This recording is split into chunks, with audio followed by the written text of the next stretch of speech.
ज्यादातर लोग इसलिए नहीं हारते क्योंकि वो वीक हैं। वो हारते हैं क्योंकि उन्होंने मेंटली सरेंडर कर दिया होता है।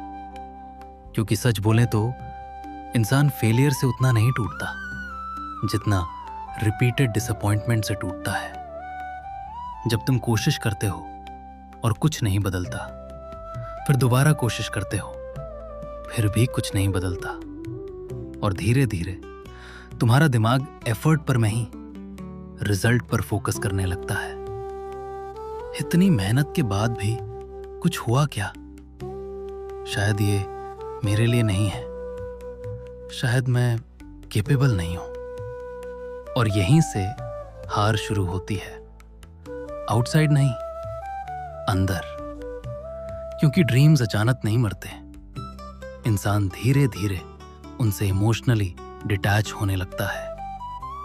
पहले एक्साइटमेंट कम होती है, फिर उम्मीद, फिर एफर्ट, और एक समय बाद तुम फिजिकली काम कर रहे होते हो लेकिन मेंटली पहले ही हार मान चुके होते हो। और डेंजरस बात, कई बार तुम्हें खुद भी रियलाइज नहीं होता, तुम बस धीरे धीरे बिलीव करना छोड़ देते हो। तुम वही इंसान होते हो लेकिन एनर्जी बदल जाती है। पहले तुम पॉसिबिलिटी देखते थे, अब तुम सिर्फ रिस्क देखते हो। पहले फेलियर टेम्पररी लगता था, अब वो आइडेंटिटी लगने लगता है।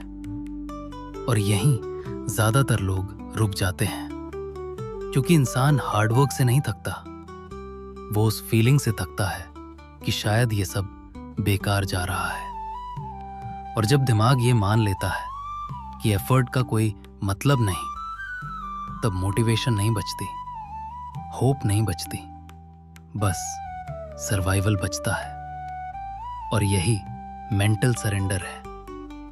जब तुम सपने देखना बंद नहीं करते लेकिन उन पर बिलीव करना छोड़ देते हो।